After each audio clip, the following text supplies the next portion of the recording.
think Holly, I feel Holly's like the hub on a clock, and all of our hands are going around the minute and the hour hands in order of what she does. And Padraig Regan is going to. Oh, hello, Padraig. Hi. Oh, hey, Padraig. So we're going to be joined now by Padraig. Padraig is in Belfast this morning because they have COVID. And luckily the symptoms mean they're going to be able to read the poems from their wonderful first collection, Some Integrity, to us this morning. So I'm going to say a few words about Padraig, first of all, just for those of you who don't know their work. And then we're going to be, then Colette Bryce, who is here. I don't know, Padraig, if you can see Colette. It's just on your face at the minute. Well, you and Cian. Terrifying. And then Colette is going to read as well. So I'm going to introduce Padraig first, and then I'm going to introduce Colette. And then after this, we're going to have a short break, and we're going to have a roundtable which is going to reflect on some of the themes which have been brought up by... Recording in progress. This in front of my face. This amazing anthology, Queering the Green, in which Padraig and Colette's work features so prominently, has been such a brilliant force for making Irish poetry vital. Padraig Regan's debut book, Some Integrity, came as no surprise to their readers. Their first two pamphlets had already announced a remarkable talent recognized by an Eric Gregory Award and, this January, the Clarissa Leward Prize. In The Guardian earlier this month, Mary Jean Chan wrote of Padraig's debut, and this is like some kind of parade of adjectives, I think, which doesn't happen often in reviews.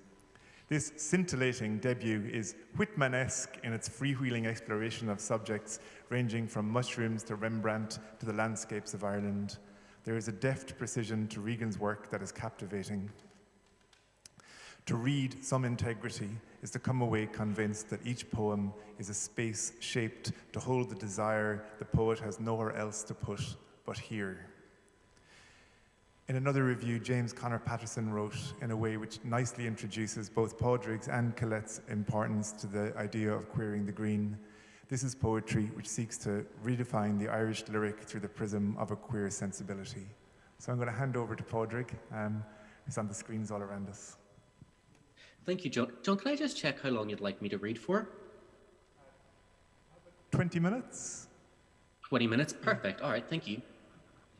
Thank you so much for that, John. I am really very sorry that I can't be with you in person. As John said, I came down with just a tiny, tiny little bit of COVID at the start of the week, but I feel grand. Let's see, I'm going to read a few poems from the book that John was talking about, Some Integrity, which just came out from Carcanet at the start of this year. I'm going to begin with the first poem in the book because it acts as, I guess, a sort of condensation of a lot of the themes that run throughout the collection as a whole. It's called 50 milliliters of India ink. Opaque and black is gravity. The ink is perfectly unlike the small glass pot whose shape it occupies so passively. It is something's burnt remains that makes it black. It is the sticky leavings of the lackbug that makes it shine. The name of the lackbug has nothing to do with absence, but means, in fact, a multitude. It performs its tiny fractal creep through the paper's knitted capillaries and finds itself astounded with significance. It means I am not yet dead. I was not untempted to leave this blank. Let's see, I'll do, this book is in 5 sections. I'm going to read at least one poem from 4 of those 5 sections. I'm going to leave the middle one untouched for now because it is it's an essay and it can't really be extracted from. So I'm going to start with the first section, which is called Studies. And I guess a lot of these poems are acts of kind of close looking at material things in the world. I think I'll read two of these.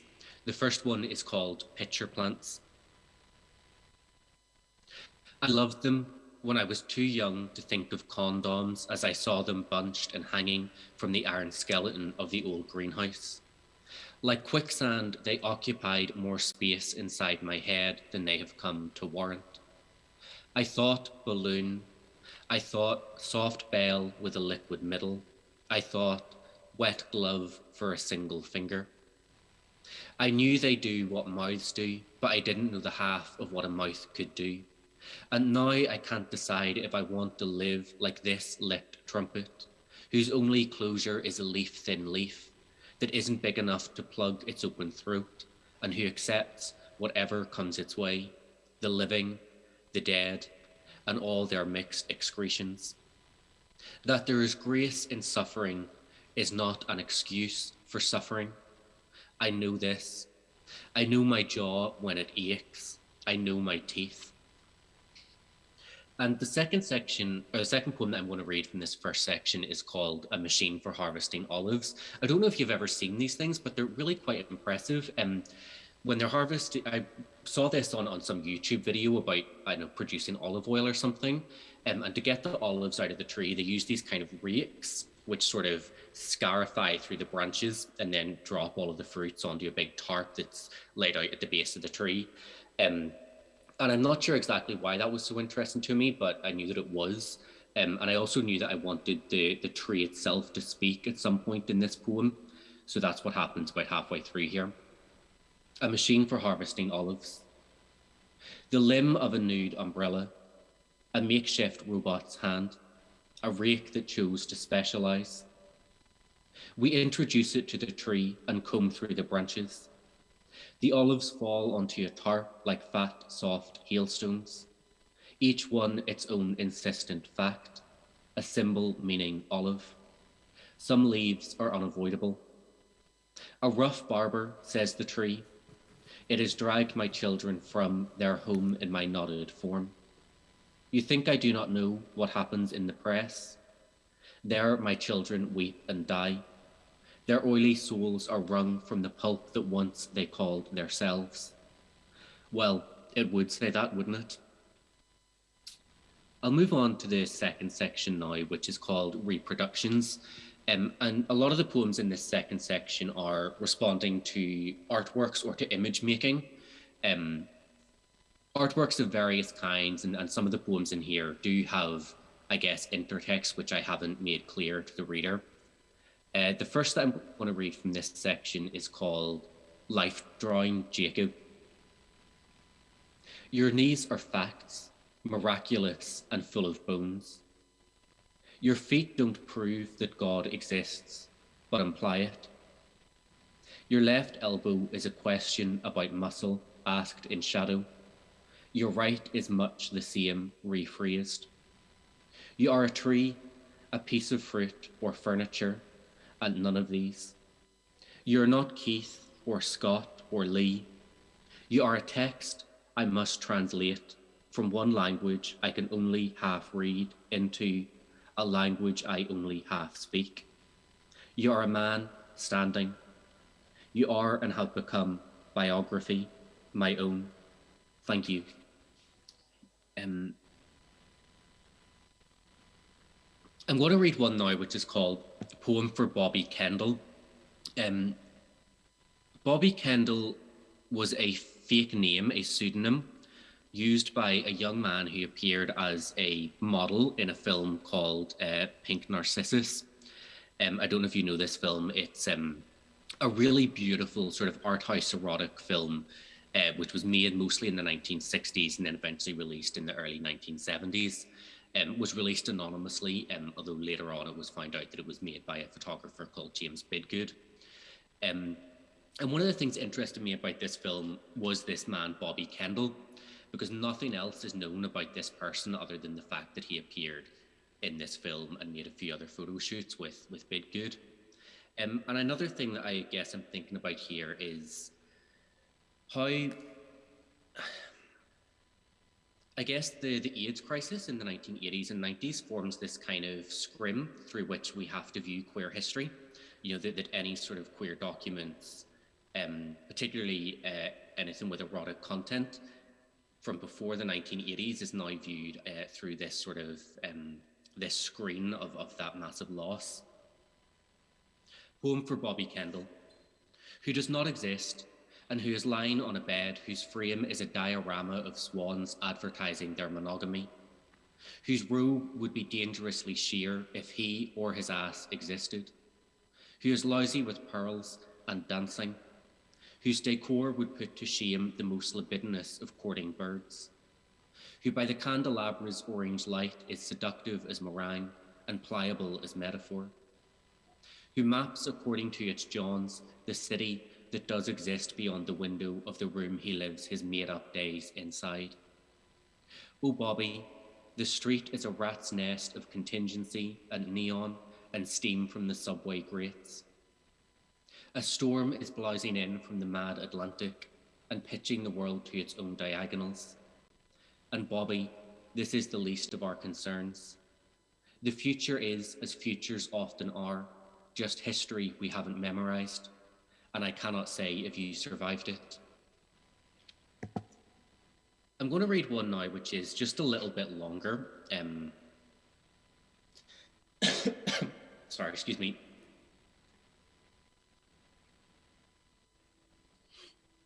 This is also from the section of poems that are responding to artworks. This one is called The Barbarini Fawn, a Partial Reconstruction.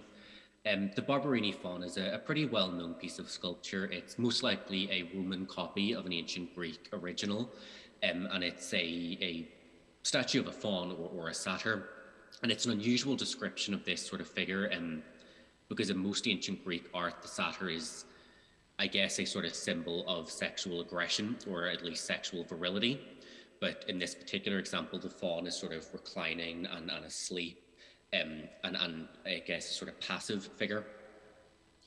This poem is in 6 parts. The Barbarini Fawn, a Partial Reconstruction. 1.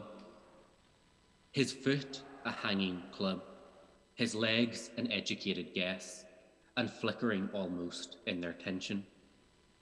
The oblique angle of the pelvis and the ribs, whose presence you don't for a second doubt, is an innovation equal to the wheel, crop rotation, the discovery of negative numbers. His right arm someone thought better of. 2.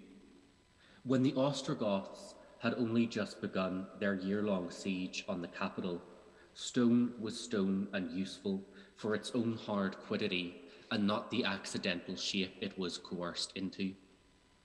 Like everyone, he played his part. He was uprooted and thrown from the roof of Hadrian's tomb, and, as any soldier would reasonably hope, he took more limbs than he donated. 3.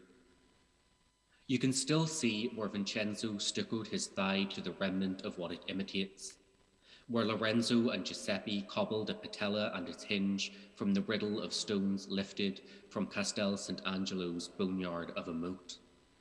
It is harder to detect the trauma to his head like a fig relaxing in its own decomposition. 4. And you can just make out the nubbed horns in his hair's calligraphic nest, the twisted cord of his diminutive tail. He is clean-shaven, flaccid. His one remodelled foot is toes and skin and tendon, uncloven, unkeratinous.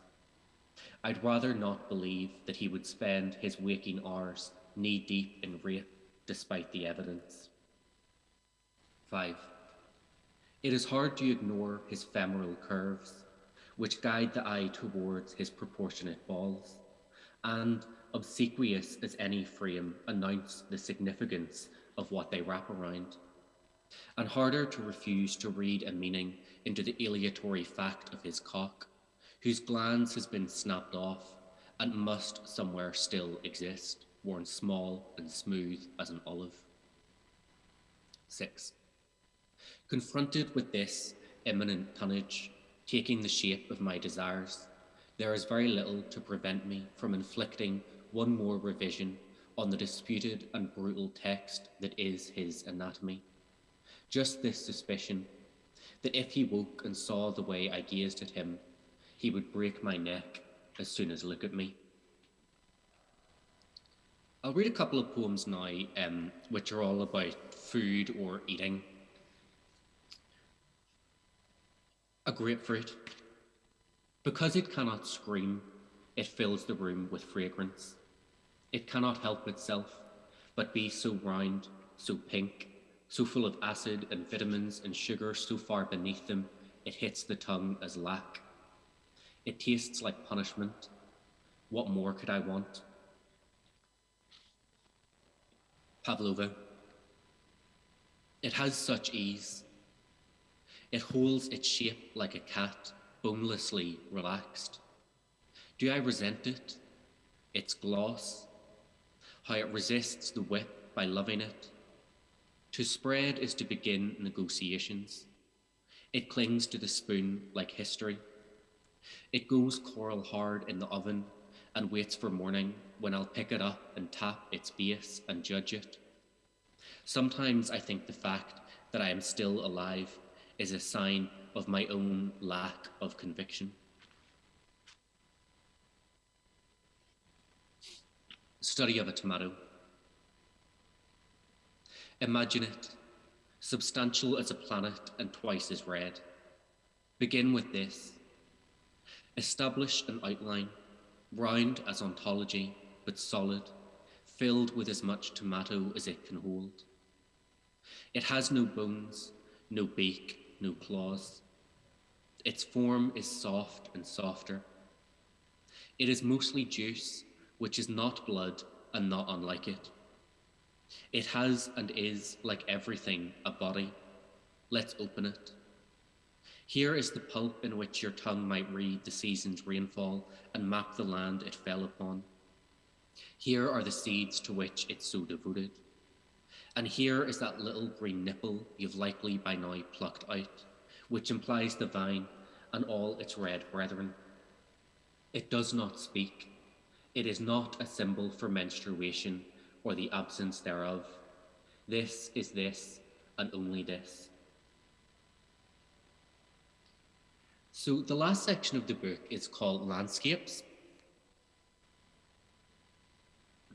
One of the things I think I'm trying to do here is, I guess, not write directly about the conflict in the north of Ireland, but trying to, I guess, trace some of the legacies of the conflict in the north of Ireland insofar as they touch upon the landscape or the language through which we view the landscape.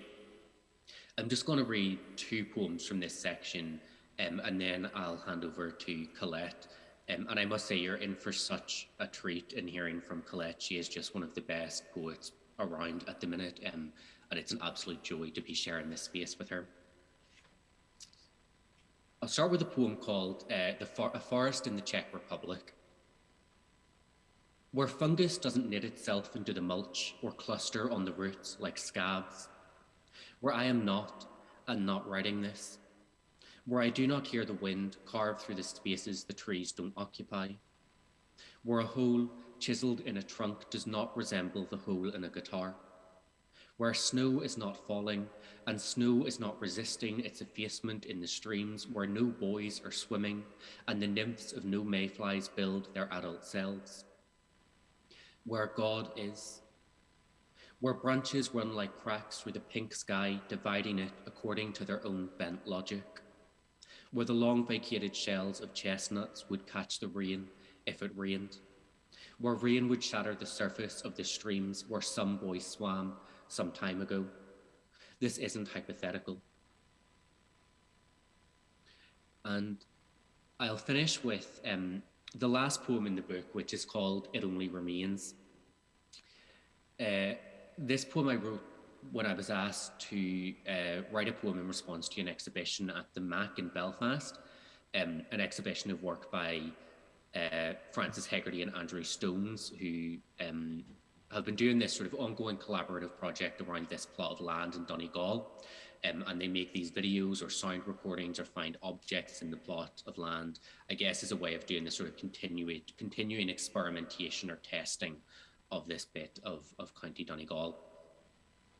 It only remains. I saw the pumpkin's orange skins half nestled in the soil like infants, fat and angry. The plot was cordoned off with candy-striped tape that snapped and loosened. It had rained all day until it stopped. The ground was buttery and slack. Its surface was a carnival of worms. Its inside was an aggregate of coins and teeth and other small losses. A book of songs, a bird's fluted bones, an iron leprous with rust, some metal tools eroded to the point of being undesigned, chips of horn and shell, the fractured architecture of a plastic crate. I saw all this despite the fact I wasn't there, which is to say I made it up. I saw the mercury and sulfur levels rise inexorably.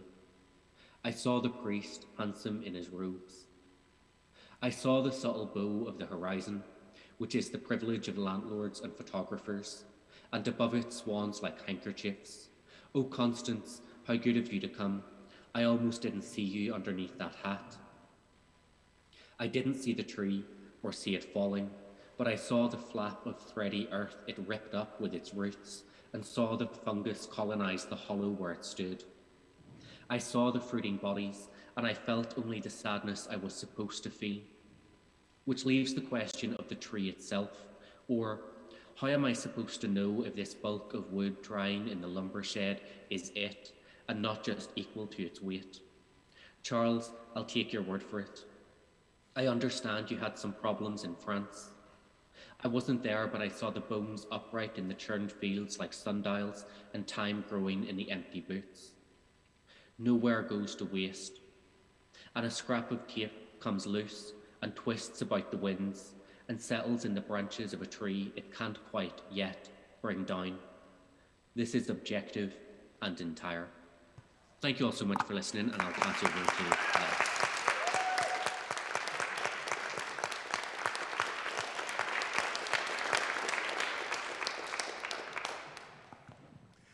Thank you, Padraig. Wonderful to hear the poems. We miss you, though. Colette Bryce is a poet from Derry, now living in Newcastle. And of course, in this context, we have to say that's not Newcastle, County Down. Colette is, as Padraig has just said, one of the leading and best poets writing in English today. She is a maker of songs and a consummate arranger of images. Her books include The M Pages in 2020, Selected Poems, and The Whole and Rain-Domed Universe, which draws on her experience of growing up in Derry during the Troubles, and like many of her books, was shortlisted for various prizes and received a Ewart Biggs Award in memory of Seamus Heaney. Colette has been a great friend to us here in Manchester. She has previously been a Burgess Fellow, and she has worked as a lecturer at the Centre for New Writing most recently this past semester, and it's great to see some of her students here as well this morning. Her brilliant, piercing, and once you hear them, unforgettable poems return often, and I think this is brought out by the anthology even more so than it is in the books, to what is hidden and to questions of seeing and being seen. So I'm going to hand over to Colette. Thank you, John. Do you need to use the microphone? I do. Want me to sit next to you? Stand. Okay. Sorry. No problem. I just realised, because sitting here through the first panel, I was so interested in the stories that were told at that.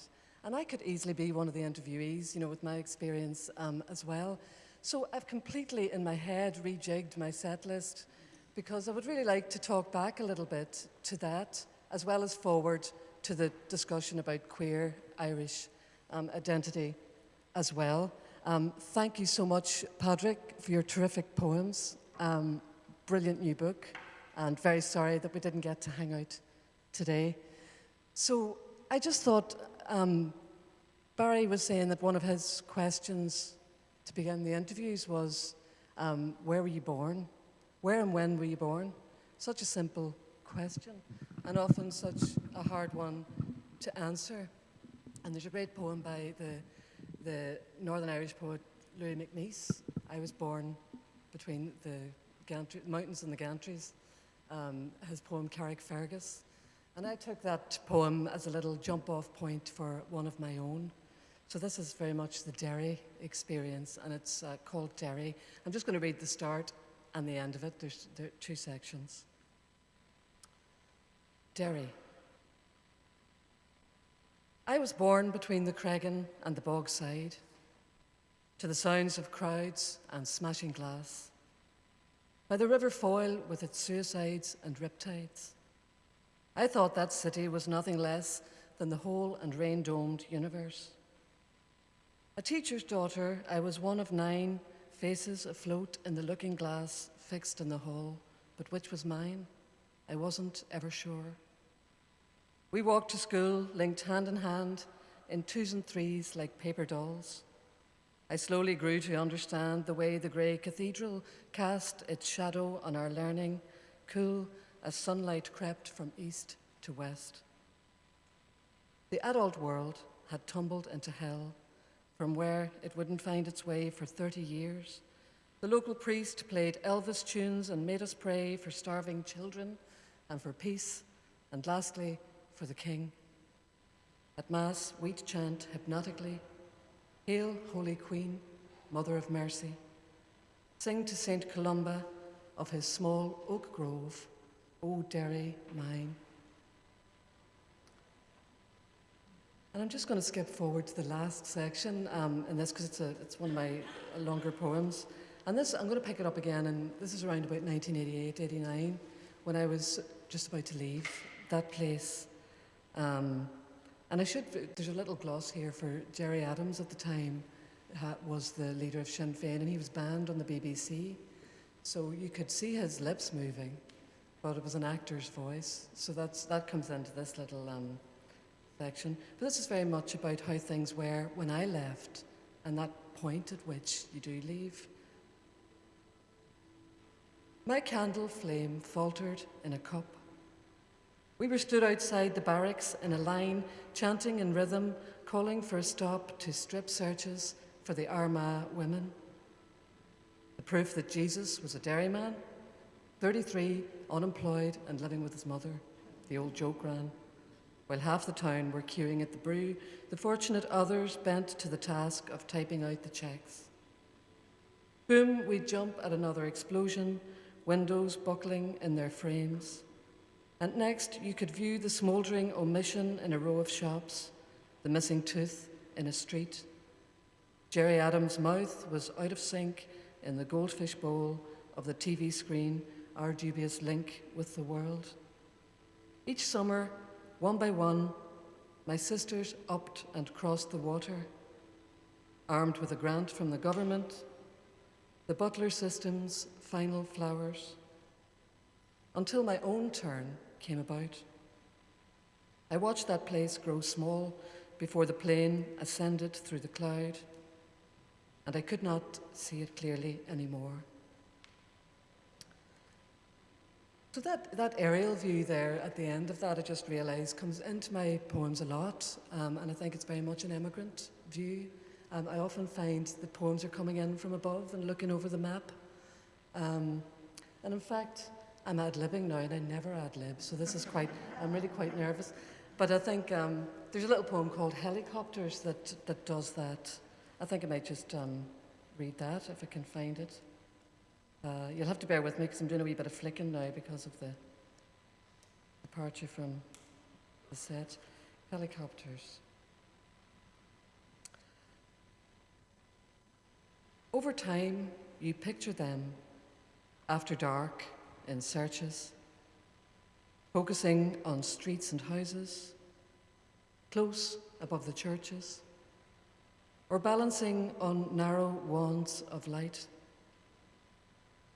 And find so much depends upon the way you choose to look at them.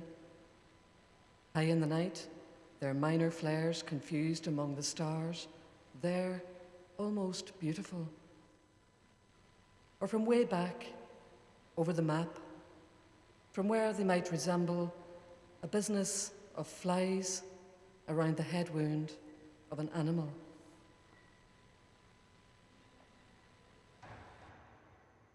And there's an earlier poem that, again, it's on an airplane. It's just come into my head. And this is very much about all those little trips back home over the years, you know, on the EasyJet or Ryanair, whatever. Through the cabin window's haze, we watch the black shadow of our plane free itself from the undercarriage, separate, then fall away.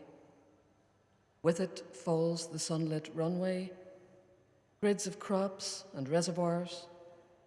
Then all the scattered glitter of a city falls, the tattered coastline of a country plunges out of view.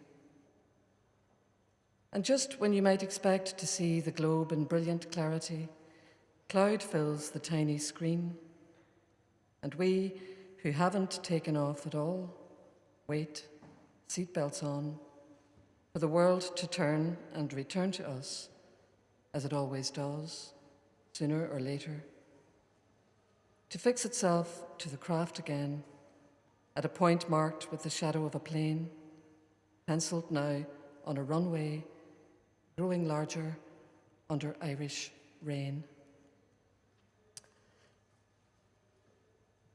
And I'll read a few from this beautiful anthology, Queering the Green, which again, you know, I think a lot of what's been happening here at the Whitworth, of which I need to find out a lot more, has been about community building.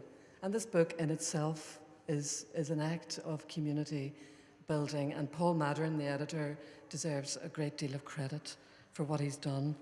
I thought because we're in the Whitworth, I would read a little poem set in a similar establishment called Gallery.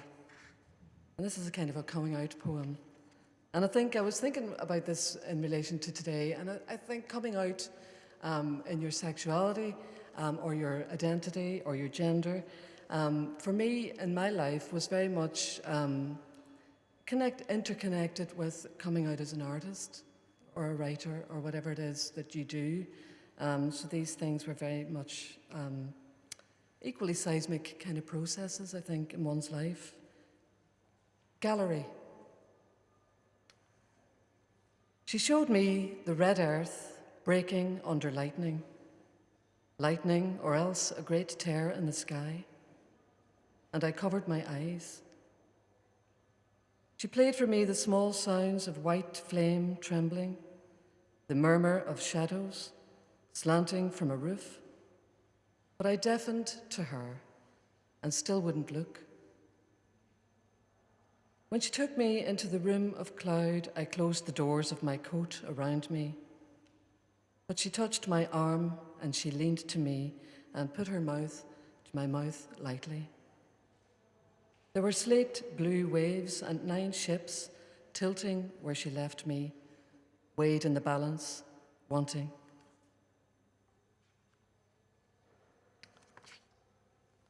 So back then, when I was 100 years ago, when I was starting out as a poet, Northern Irish poetry was very much Northern Ireland was an armed patriarchy, and Northern Irish poetry was an unarmed patriarchy. So even being a woman was a bit queer, really, in Northern Irish poetry. So this poem plays with that a wee bit, and it's actually on the surface of things, it's about learning to drive, and my then partner learning as well, and not being very good at it. Car wash. This business of driving reminds us of our fathers. The low purr of 5th gear, the sharp fumes, the biscuity interior has brought them, ever absent, nearer. And has brought us, 2 women in our 30s, to this strange pass, a car wash in Belfast, where we've puzzled and opted for executive service, meaning detergent, and have minded the instructions to wind up our windows and sit tight when the red light shows, and find ourselves delighted by a wholly unexpected privacy of soap suds pouring, no cascading, in velvety waves. And when spinning blue brushes of implausible dimensions are approaching the vehicle from all directions, what can we do but engage in a kiss in a world where to do so can still stop the traffic? And then to the rinse, and in view once again of incurious motorists idling on the forecourt. We are polished and finished and following instructions. Start the ignition, which reminds us of our fathers, and get into gear, and we're off at the green light.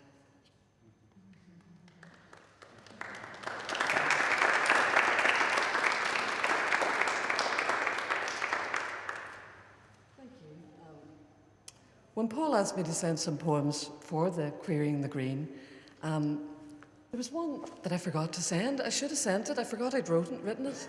And it was about the, it was celebrating really the positive referendum result in 2015 in the Republic of Ireland, where gay marriage was legislated for. And I was interested in this, I was more interested in the referendum than I was in marriage per se. I didn't have great ambitions in that respect, but it did really bother me that the fact that queer people couldn't marry meant that they were erased from the record in the family tree. And this had come up in an earlier poem of mine called A Clan Gathering, in which there's a kind of family tree unrolled, in which I realised then that my relationships wouldn't appear, or my connections. So this little poem I've written in the shape of a family tree.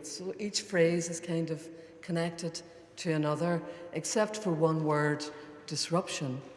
And because I felt that the amendment was a real positive disruption of the status quo. Very long introduction for a very short poem. An amendment. A family tree with its fine wire hangers in tiers is a piece of the history of the universe. A trinket mobile suspended from a shelf. A flimsy wind chime of births, marriages, deaths, and offspring ad infinitum. An ever animate affair, it shivers in response to a breath, the slightest disruption in the air.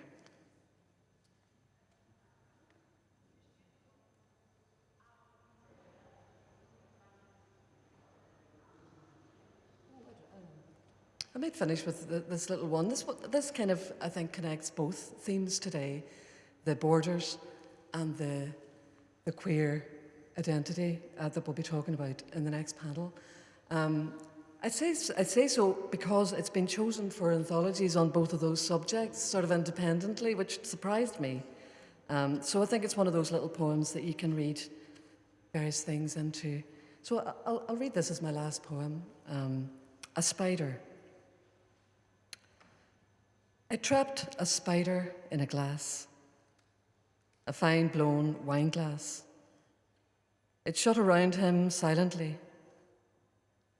He stood still, a small wheel of intricate suspension, cap at the hub of his 8 spokes, inked eyes on stalks, alert, sensing a difference. I meant to let him go, but still he taps against the glass, all Marcel Marceau, in the wall that is there but not there. A circumstance, I know. And I'll leave it there. Thank you very much.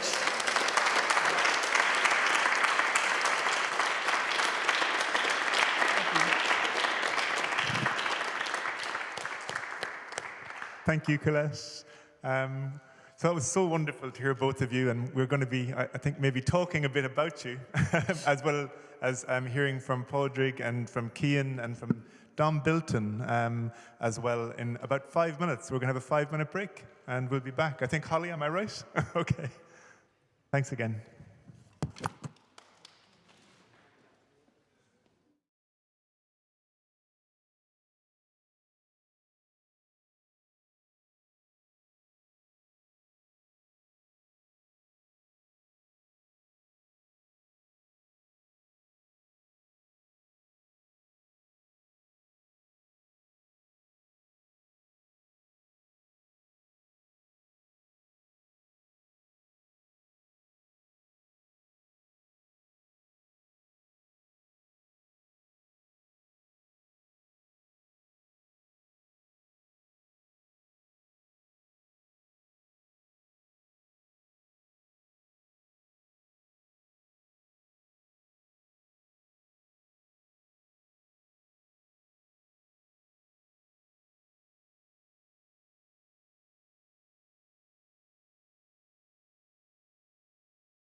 the main.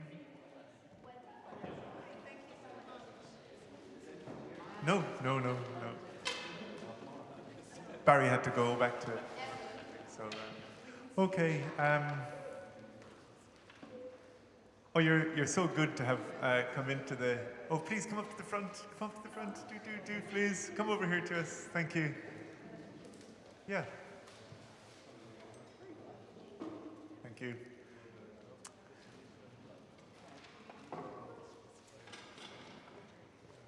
So, this is the third part of our four-part day of responses to the theme of borders and I suppose identity and communities as well. And it's going to be followed by, we're going to have a little break and then we're going to be going on a walk, and the weather, somebody has arranged the weather beautifully for our walk afterwards. But the title for this roundtable is Emergent Queer Communities, and as I said earlier, we're taking our cue for this from Paul Maddern's anthology with the Lifeboat Press, Queering the Green, and what that book does as an example of making new arrangements of people and artists in a way that maybe hadn't been visible before. And what the editor, Paul Maddern, says at one point in that book is, as diverse as this body of work might be, if I had to identify one unifying element, it is the queering of landscape, be that landscape domestic, rural, or urban, Irish or international, or simply the landscape. And we just saw this with Colette's poem, and we didn't see it with Padraig's, but we could hear it, Padraig, the landscape of the poem on the page as well. And again, for all of us who've been looking at Suzanne's Borders project, you'll too have been struck by the way that its different yellows created new lines across streets and rivers and traditional markers of limit, and suggesting the messy and in-between realities of life on a border, and the way that symbols of identity and exclusion and belonging can be thrown into question and reimagined.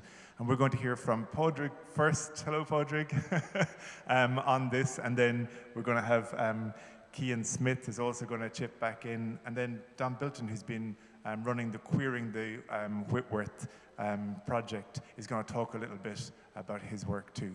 So I'm going to start off, Padraig, by bringing you in, maybe to talk a little bit about the anthology, which takes your poem Salt Island as a sort of epigraph for setting the stage for what follows for its notable number of poets. 31 poets are in this book as well. And as Paul says in his introduction as well, that's neither 26 nor 32. So, Padraig, away you go. Sure, thank you. Yeah, so as John just mentioned there, one of my poems forms, I guess, a kind of extended epigraph to Queering the Green. The poem isn't one that I read in my little reading earlier. It's a thing called Salt Island. And it ends with this articulation of I. And I guess for me, that poem wasn't written out of a sense of queering the landscape so much. It was written out of, I guess, a general concern about the lyric. The lyric poem being one in which there is an I, you know, a speaking, articulating, seeing self in a landscape. And just at the time, I was feeling very constrained by that sort of configuration and by the, I guess, Irish lyric tradition that I was working in and trying to break out of it in some way. Though I think I've since realized that trying to do so is impossible because it is the tradition in which I was made. But Paul Maddern, who edits the anthology, certainly reads that poem as the insertion of a queer presence in the landscape. And this is something that I guess I was thinking about in my book, Some Integrity, as well. Although one thing that I'm always quite conscious to avoid is what the queer theorist Carla Ferchero refers to as the hypostasization of queerness as designating an entity or an identity. For me, I'm much more interested in thinking about queer as a verb or thinking about queerly as an adjective. So I'm always trying to think not so much about how do I express a queer self, but how do I make language do queer things? And in my poems, in Some Integrity, I come up with a couple of different ways of attempting to do that. One that I became particularly interested in when I was writing that book is the use of negation. So how if you say in a poem that something is not there, it introduces a strange kind of ontological doubleness into the poem. You know, the thing is both there and not there at the same time. And one of the reasons I'm interested in that is how it speaks to, I guess, the ways in which queerness has previously been present in Irish poetic and literary tradition. I'm really interested in the idea of the green carnation. So the symbol, this is a thing associated with Oscar Wilde. It is a symbol that can be read by people who know what the symbol means, but will not be read as designating anything by people who aren't already inculcated into the code. So I think that's another reason why I'm not so much interested in, I guess, a sort of definite expression of queer subjectivity or queer identity or queer subject matter, because I think that is kind of ahistorical. You know, queer history and queer themes have often been, I guess, expressed and not expressed at the same time by processes of circumspection, of hiding, of deliberate sort of building something around an absence. Excuse me. So I think, yeah, on the one hand, my work, I think in some ways is a very explicit queering of the Irish tradition, or at least that's what I wanted to perform. But I think that there are potentially more useful ways of doing that than just writing about queer stories. I think this also goes into, for me, a much broader point about what I think of, I guess, in terms of the uses of poetry. You know, I don't want a poem to ever be reducible to a single meaning. I think that sort of univocality is in itself rather heteronormative. I want a poem to be a kind of surface upon which the writer and the reader meet. You know, I want the reader to be able to I want the reader to feel invited into the poem as a creative participant. I think I'm going to leave it there for now, unless you have any more questions that you want to ask me, John. That's great, Padraig. We'll maybe come back to you in a minute. I thought I might ask Dom maybe now to talk a little bit about his work. Dom is the student and young person producer helping young people in the Whitworth. But the project Queering the Whitworth is trying to, you know, the doubleness that you've just talked about, I think, Padraig, is key to the kind of work you're doing with the collection as well. So I wonder if you could talk to us a little bit about that.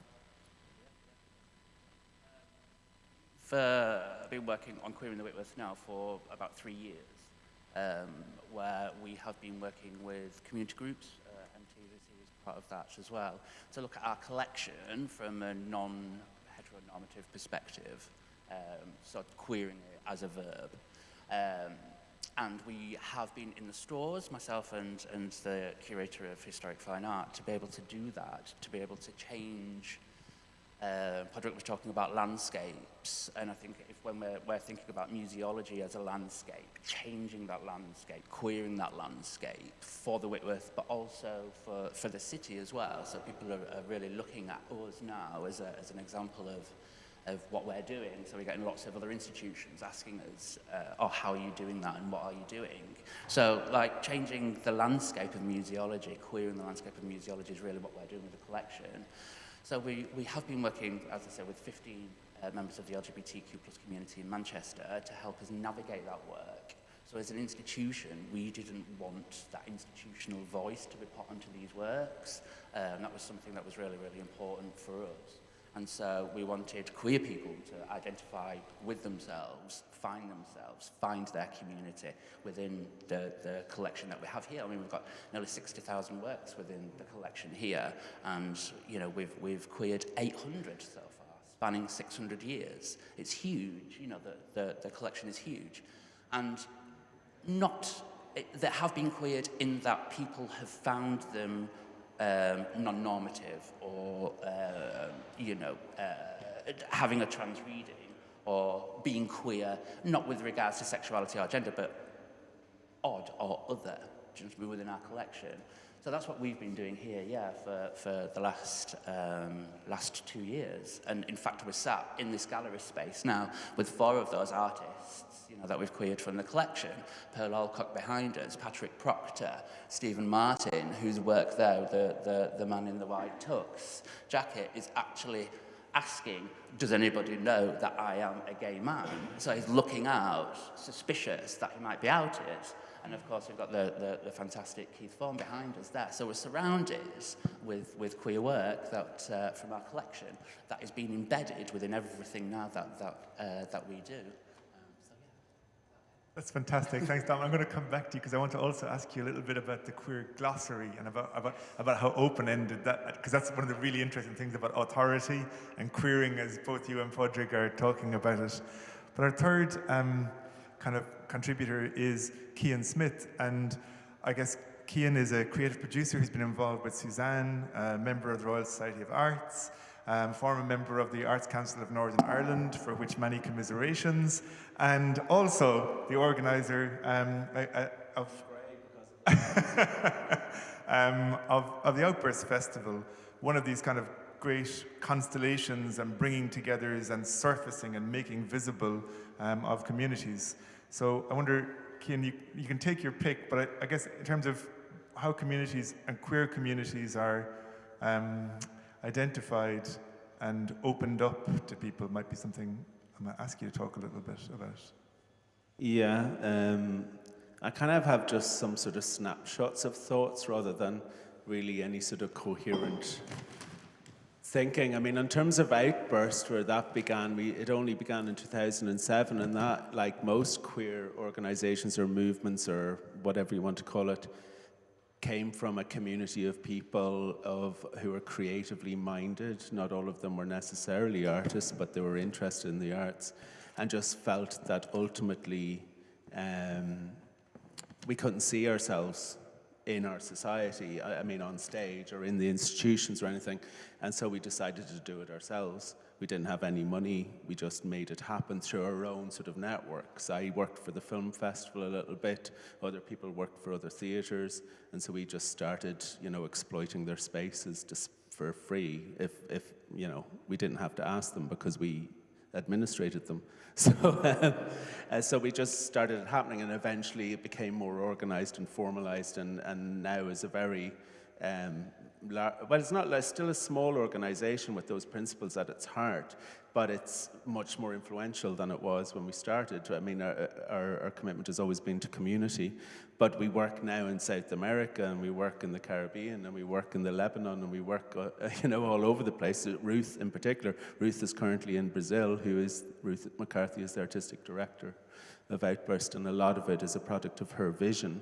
And collectively, though, as a group of people, we made the thing alive, I guess. But I think I want to just take this opportunity a little bit just to big up Northern Ireland, because there's the one thing I was thinking there as people were talking is that sort of speaks directly to borders, is that borders essentially as well are also and when it comes to identity, are a process of othering. If you're on one side of a border, you're othering the people on the other side, and then if you're on the other side, you're othering back, and you're going, well, who? If everybody's an other, who's at the center, and who has the power? And of course, the person who has the power is the person who placed the border there in the first place. So whether that's a patriarchy or whether it's an empire, or it's all patriarchy, really. And so from a queer point of view, that's what you're constantly questioning, and then that connects more broadly into things like the queer movement learned from the women's movement, and now works quite often in parallel with the women's movement. So a lot of the successes in terms of Belfast or Northern Irish creative practice has been as a result of women in the women's movement, not necessarily queer, feminists, and the queer movement working collectively on common projects. So it's not unusual, for example, that in Northern Ireland the right to abortion has been sort of aligned with the right to get married, same-sex marriage, because the movements have been the same. And what was discussed earlier in terms of Republic of Ireland, the significant difference around gay marriage down south, I'm not particularly from a queer point of view interested in marriage as an institution. I'd rather get rid of it as well. But the point of the whole campaign around gay marriage in the Republic of Ireland became less about gay marriage, arguably. I mean, it was that for most people. But actually, it was a constitutional change. It's in the Constitution that people of the same sex can create this sort of contract with each other. And what the referendum ultimately became about is was actually, there was a massive fear. I was with Rory O'Neill, Panty Bliss, just a few days before, and he was one of the figureheads of the campaign for this referendum change. And people were afraid. We were scared in the queer community that the country would vote no. And it was, and that was primarily because we didn't have the confidence necessarily that the nation had moved forward away from its homophobia. And the fact that they did so massively in that vote was incredibly shocking and surprising and moving. I mean, I've never experienced anything like it in Dublin, at Dublin Castle that day, even though I didn't really care about the right it was giving me. And then finally my other thought was really in terms of Northern Ireland, you have to remember from my generation, who kind of, you know, I was 18 in 1992, which, you know, the late 80s and the early 90s is where the AIDS crisis experience really impacted more heavily on Ireland. It came to Britain a bit first and then it came to Ireland. I mean, of course, there were people who had it earlier than that, but as a social sort of experience, I was 18 coming into that world in a very heavily Catholic society. You know, when I went to college in 92, condoms were illegal, divorce was illegal, you know, homosexuality was still illegal. So, you know, there's these things, these are in lived memory. You know, people talk about places in other parts of the world that have very, very draconian laws about gay rights and queer existence, but actually, you know, and we say this a lot in Outbursts to younger people, you do not know how easy it is for them to roll those rights back. This is making me think of a poem that Colette published in Poetry Ireland Review by Colm Tobin on the marriage on that day in Dublin Castle. And it's two old guys, much older than you, Cian, who are just kind of thinking, looking at and Padraig, Colette and I were at an event with Colm this week where Colm was talking about this older generation looking on with great happiness, but a sense of absolute removal from that happier younger generation and their experience of what happened that day and in the referendum. And that brings me to just a question about community, which again, it's in the show, but it's also in Paul's anthology where he worries away a little bit about the idea, and I think, Padraig, it's in what you said too, about the queer becoming a noun and identifying as one kind of community, and what are the dangers of naming the community in such a way that it doesn't open up in other ways. And I guess as festival organizers and as curators, how do you keep things open? So, Cian, I might start with you a little bit on that about well, you know, porousness. Ruth is even better to talk to about that stuff, but I mean, the principles around Outbursts never changed from the very beginning. There's never any compromise about it, and it comes from an experience of activism. And you don't work from a sort of hierarchy of a top down. It's about what can you do to support artists to achieve their next level of ambition. But it also is about ethically, and it's about integrity even more so than ethics, about do they have the integrity around what queerness represents and what the organization is trying to affect. And we're not afraid to break the law, really, or break rules in terms of, we've had people come in from the local authority and police us. Someone complained about us being blasphemous one year, and we had this strange, really cult-like, it looked like it wasn't Opus Dei, it was some sort of, it wasn't Catholic, it was some sort of Christian organization. They had cloaks and everything, and big pitchfork type things. It was very flags and banners and stuff. It was kind of like a queer Orange Order, but they weren't queer. They hated the queers. And they stood outside our venue all night for a performance by, I've forgotten. But anyway, the point is really having the integrity like you would in an activist movement of applying some of those understandings and skills and strategies of activism to your creative practice. I'm going to move to Dom now, but I have to call attention to the title of Padraig's first collection, which is Some Integrity, which is even queering the idea of integrity, I think. Dom. Just repeat that question for me, John. It's just a little bit about, as a curator, when you're moving the collection in this way, and with a sense of a queer glossary, how do you keep things open? Like, you know, this question of, it's such a an evolving process, and that is the queering, isn't it? That is the queering, opening ourselves up to critique and taking on that critique and changing and adapting as society changes and adapts. To be able to label something, you know, Judith Butler says that we can't call ourselves queer. However, there's a whole generation of young people now coming up that identify as queer. So there's that tension as to what queerness is, as an identity term, but also as recognising, as a museum recognises that these terms people are identifying with as well. So being able to affix terms to a search collection is really important to give identity to our collection. So at the moment, people can't type in gay and a work, you know, a collection of artworks comes up, for example. However, to be able to search the collection and give identity and representation within that collection, we have to affix terms to it to be able to form that identity in the first place. However, that's where the troubling starts, you know, that's where the queering starts. And so as museologists working within museums and working with collections, it's then working with communities and working, you know, with the staff in the institution as well to be able to be approachable to critique for those fixed identity terms. That's where the queering is, so evolving and having systems in place to be able to change and adapt when needed with those particular words. So the glossary, people can come to you and Yeah. I think a good example of queering is at Tate. So when you click on a particular artwork at Tate, at the bottom, they will say, if you do not like this description, then email us and we can change that on all of their work. So queering, you know, is a form of troubling, isn't it? It's a form of critique. That's what queering is. And so they do it on all of their collection. So they open themselves up, which I think is it'd be interesting to see how they navigate that and change that and adapt with their, you know, with people's suggestions, for example.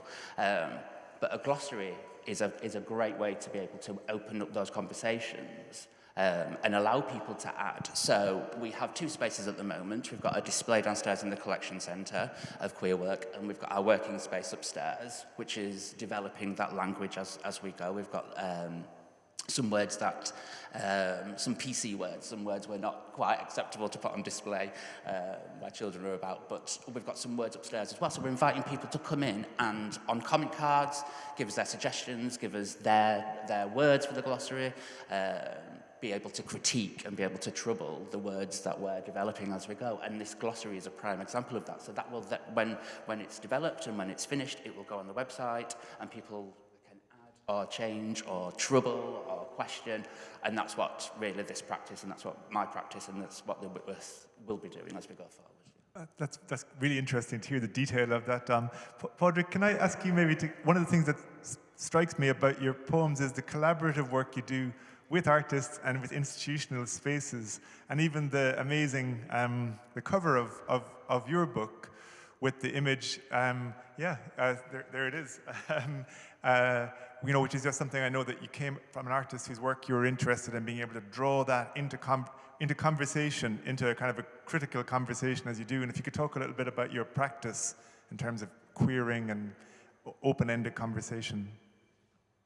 Yeah. So, as you mentioned there, John, a big part of my practice is what we call in poetry ekphrases. That means writing about, in my case, works of visual art. It's a Greek term coming up that compounds two components, one of which is ek, which means, I guess, out of or outside of or out from, and then phrases meaning speaking.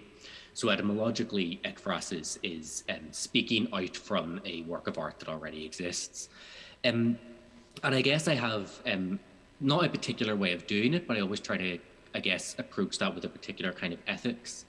Something that I'm always thinking about is that brilliant moment at the end of Susan Sontag's Against Interpretation, when she says, instead of a hermeneutics, we need an erotics of art. So when I try to approach an artwork with the view of writing about it, or when I'm asked by an institution to write about an artwork, I try not to, I guess, impose my own ways of thinking and my own identity or my own subjectivity onto it. I try to respond to it formally, perhaps. I try to allow it to change what I do as a writer.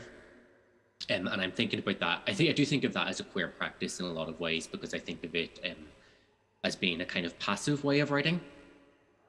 And I think of it as a way of trying to get away from this rather sort of masculinist idea of the authorial self, you know? And then this means, I guess, it allows one to come up with, I'm going to say, queer readings of queerings of artworks that may themselves not have any queer content or not be by queer artists. Like, for example, in the book, there's a little poem about a painting of a sort of dead cow in a butcher's shop by Rembrandt.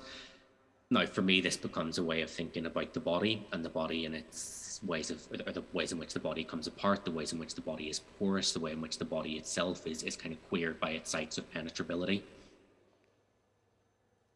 Thank you, Padraig. Now, I'm going to ask for other contributions, maybe from people who are, you know, we're coming to the end of this morning session, so other people might have something that they would like to say. But, oh, great, Cian. Is it open? Oh, this has been such an extraordinary morning and so great to learn so much. So just thank you to everyone for putting this together. And I'll just throw, truly, I was stunned by everything that everyone said and moved deeply by the poetry. So I'll just throw this out on the whole notion of trying to make sure that queerness is not an identity, but a practice and a process and a thing one does to the world, a perspective that reframes the world, whether it's a work of art or a condom or a car wash. And to throw something, one way that Eve Sedgwick once talked about it as queerness as something that has an aberrant relation to its own referent. And I think that's just sort of interesting to have in the air, also thinking about what it means to create a glossary that will still have that sense of expansiveness and aberrant referentiality, as well as just to leap back to the earlier part of today, this morning, listening to everyone talking about Irish, English, Pakistan, and Northern, not Northern, English, British, or I was using the analogy of a Rubik's Cube relationship in terms of all of these identities. It's just, it just seems pretty clear how queer it is to be Irish, or if you even want to use that as a referent. So just musings about connections between two parts of the day. Thank you. And I would just like to say a word in favor of identity politics, and that is that I do think that, you know, when I remember I was doing a project on domestic violence throughout the 90s, and one of the things I was interested in interrupting was the 70s concept that there were women who experienced domestic violence and that became the whole of their identity. And of course it is not. And so in a sense, what you're calling queering is really an expansion of really understanding the whole person. But I think that identity politics is still critical in the world, in places where those identities are under great danger. And so, for example, you know, I would say that it is important to keep queer the noun in places where queers are oppressed, in places where they're attacked, where they're savaged. It's sort of, for me, there is still, you know, we live in these worlds where we don't really run into that level of violence unless you happen to be a woman getting raped, and then you're very close to it all of a sudden, dramatically. You're thrust into a whole other reality, which is suddenly you are gendered. You are a woman, or you are a queer person. And I think that in those moments, I guess I don't want to lose sight of the fact that claiming an identity, like I thought it was very important when you do or when you don't claim a queer identity, and you know, people that are able to pass in one way or the other. Those are very ethical questions. When you pass, when you don't pass, what kind of environment do you live in where you're safe? For example, to be queer or to be a woman walking the streets uncovered. Can I respond to something here? Yes. Yeah, so I just want to say, I actually just want to thank you for that last contribution, because I think it is really of vital importance. And I know, like, when we sometimes talk about this idea of queering as a verb rather than a noun, there is a slight tendency in that kind of thinking to completely lose sight of you know, any attempt to help the political and material reality of the people who we claim to be representing. And I'm also really glad that someone then brought up Eve Kosofsky-Sedgwick, because I think she is absolutely brilliant at bridging that gap. Sedgwick is one of the people whose theory, whose work has absolutely shaped my own thought. And I'm thinking, for example, about her book, I think it is her book Tendencies, which may be where that idea about the queer is something which has a sort of agonistic relationship with its own referent that may come from Tendencies, I can't remember exactly. But that book also starts by saying, you know, anyone who does gay and lesbian and anti-homophobic theory is haunted by the suicides of teenagers. So I think it is something we have to bear in mind is, yes, we can talk at these sorts of things about queerness as a way of thinking, as a perspective, as a verb, but we must not lose sight of the actual lived and material realities of queer people. So yeah, I just wanted to thank the person for the last comment there. Can I say something, John, with regards to that? And I think this is what I'm particularly trying to do here at the Whitworth as well, and particularly with our community groups that we work with, our LGBT community groups that we're working with, is trying to create a safe space for people that come into this gallery and can recognise themselves. We have lots of school groups that come in constantly. We have lots of university students that come in constantly. And if the work that we're doing here is enabling them to feel safe, to feel seen, then it's worth it. You know, if we've helped one person in a week to be able to do that, then it's completely worth it. And it's about showing that we care. You know, that Alistair and I talk about this quite a lot about care, but it's showing that we care about community groups and showing that we're actually wanting to do the best that we can, you know, for those communities, and it starts through visibility. Yeah, and I also just to add there that these are kind of little sort of barroom talks that Ruth and I would have about.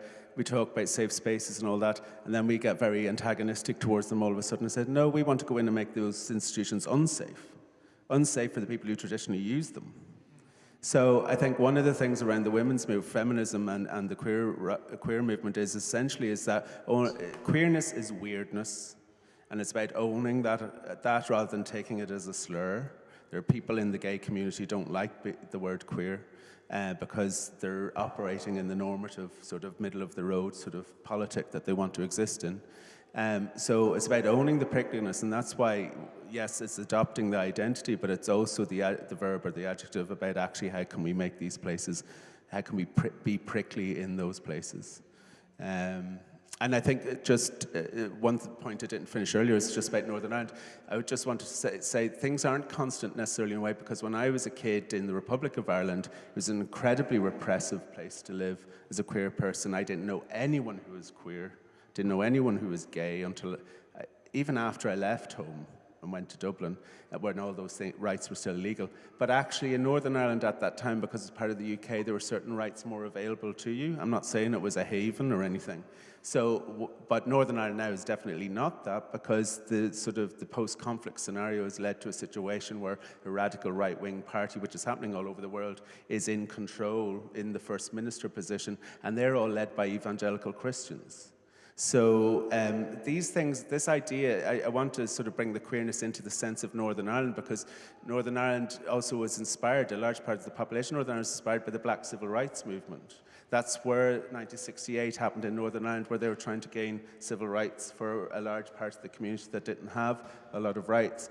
And so this, Northern Ireland is very much born out of a struggle of also being left behind by a struggle between two islands and between an empire and a colony. and we're just left to deal with the leftovers of it. So I don't like, sometimes I feel a bit sort of defensive of Northern Ireland in an international context where it's always seen as this sort of problem backwards sort of place. When in fact, actually, the reason I'm there is it's sometimes the most exciting place to be because all of these sort of conversations are very central to your lived everyday experience. So, but sorry, Suzanne. Suzanne is, I think, Cian, you're trying to Northern Irelandize things. And there might be maybe somebody else. I'm going to ask Alistair to maybe, will be able to come in a minute? Maybe to wrap things up, if I may, or to, of course. Places where this conversation is most interesting is when you work with young people, and I think you're providing both a haven for young people who might not know exactly where they want to fit, and they're kind of don't like either box of male or female, the sort of binary and the sort of that I would imagine young people are a whole lot more fluid, and I think that's really some of the important work to be done around queering culture. And can I just say one thing just on that as well? There is an absolutely astonishing survey which has just come out from a colleague of mine, Professor Neil Humphrey. It's called the Be Well survey, and it has 40,000 young people from Manchester between years 8, 9, and 10. And part of what it looks at is what he calls PACE, participation in arts, culture, and entertainment across the 67 neighbourhoods of Greater Manchester. And it also looks at how they feel about themselves in relation to how they identify, in relation to their sexual and gender identities. And there's nothing else like it anywhere, and it went live yesterday. So you can, and it's just this absolutely astonishing picture of young people in a city. So it's really, really amazing and incredibly useful to take a word that I know from Alistair's work. But Alistair, maybe if we might be, I feel Holly looking at me somewhere, but I might have internalized that by now. Before I move to, just thank you so much, and thank you, Padraig. It's so great that you've been able to do this in spite of the difficulties, and to the team who've made it happen, as well as to Cian and Dom. But Alistair. No, thank you, John. Thanks everybody. It's been just such a kind of mind-clarifying morning as well, especially after the days we've had over the last 3 days, the whole months and years of working with Suzanne on these projects. I think to kind of start to see these ideas crystallized in this idea of queering for me, which is actually central to more than just, well, we're trying to queer the museum in many ways as well, but also I think it's maybe a discussion that we can carry on after this, because obviously I think there's an entanglement here with the imperial, with the colonial. We were talking about it before, Cian, weren't we, about ways of, I suppose, using art as itself as a form of queering to destabilize the rigidity, the autonomy, the hierarchy, the lines, the boundaries, the autocracies, all these things that are kind of the systems that are have created rigidity and conflict in our world. In this idea, which has come from a particular community, gives us a key to start to actually find different ways of living together and forming those relationships. So, I think it's all I would say was thank you very much, John, for organising this, and all our poets and our queerers. So thank you very much. Thank you.